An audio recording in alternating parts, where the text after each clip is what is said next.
Hey everyone, welcome back to the channel. Thanks for tuning in for another episode. I'm down here in the basement bait shop doing a little organization. You probably can't tell, but it has cleaned up quite a bit. I'm taking everything out of the boat, putting it in the room, trying to get everything organized for this upcoming tournament season. And it had me thinking about addressing a couple of questions that I've gotten recently from viewers regarding my favorite techniques.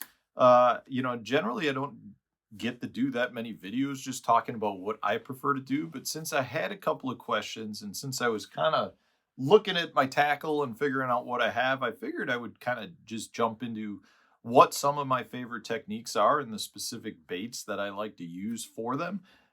Just a simple video, but one where I just want to stress how important it is a lot of times for anglers to fish their strengths. Overall, I'm a very well-rounded angler.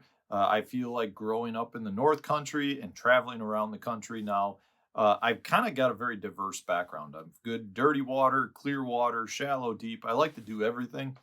Today's video is brought to you by the Deep Dive app, which will help you select the best fishing places in the lake with features like the lake level, the current flow, the top baits tool, which will help you select the best baits for certain locations throughout the lake. Whether that's a clear water, stained water, dirty water, it'll choose the best bait for that location, provide you with all the information like what structure, what retrieve, different reel, all of the information that you need to catch the fish.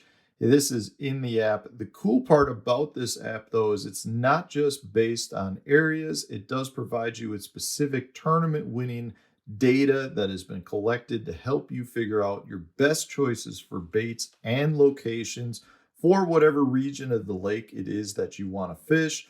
On top of that, not only does the app provide you with best locations, it gives you water clarity as well. So maybe you're on a lake like Lake Eufaula, where there is a bunch of different water clarity located throughout the entire lake.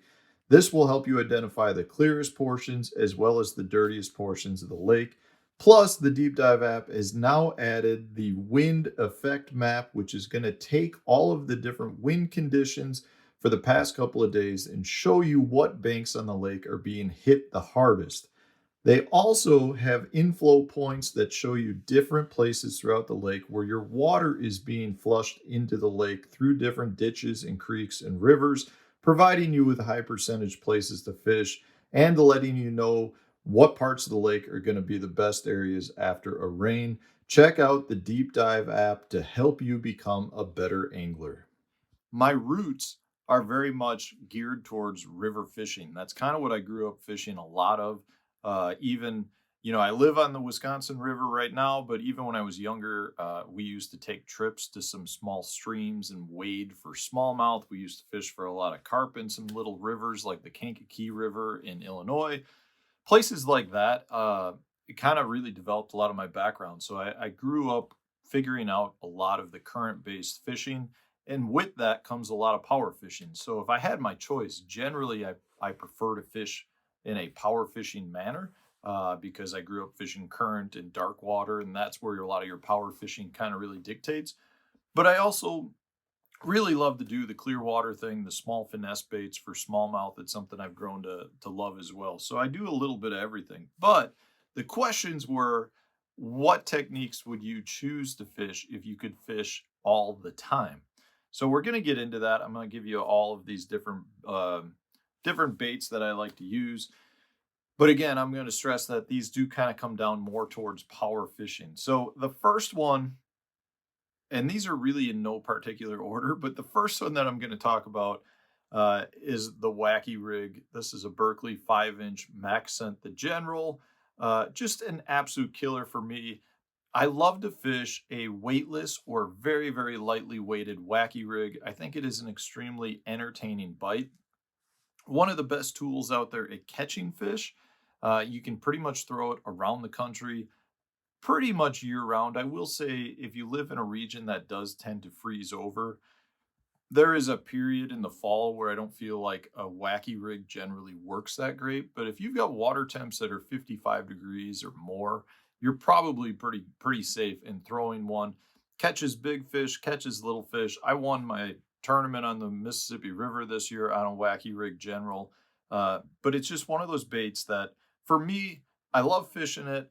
And I feel like in a tournament situation, it's never really a bad choice. So I tend to always have a wacky rig tied on if I need to. I kind of have some designated MHX blanks specifically for the wacky rig. So that's one that I love.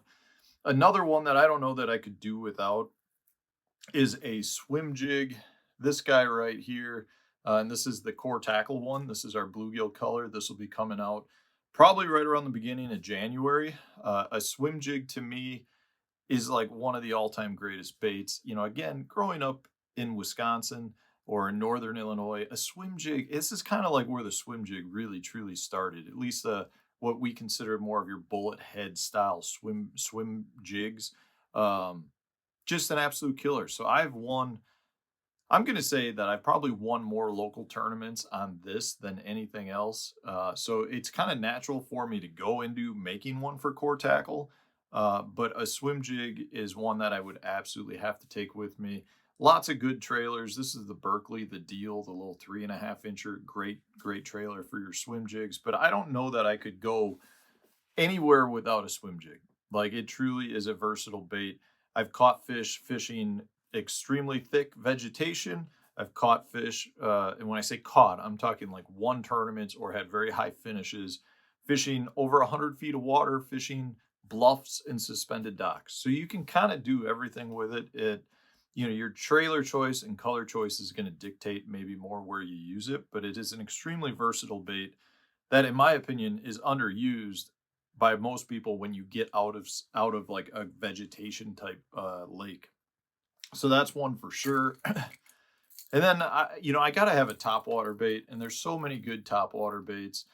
Lately, I think the Vixen has been one that I've been absolutely in love with. This is one I just cut off a rod. You can see, I mean, it's game used and abused. It's just one of those baits that catches fish. Topwater is such a fun way to fish. And I do feel like, this is a bait that you can throw pretty much year round across the country again, and it gets bit. One of the cool things with the Vixen, I feel like it's such a loud bait that when you do get a bite on it, a lot of times you hear the bite as much as you visually see it.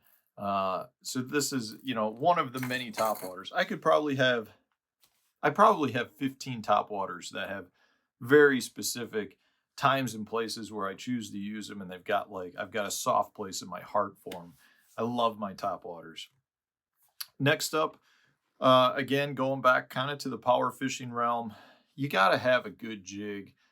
There's nothing better than a good jig bite. This is the Picasso Hog Snatcher mixed up with a meaty chunk trailer. There's just something about a jig bite.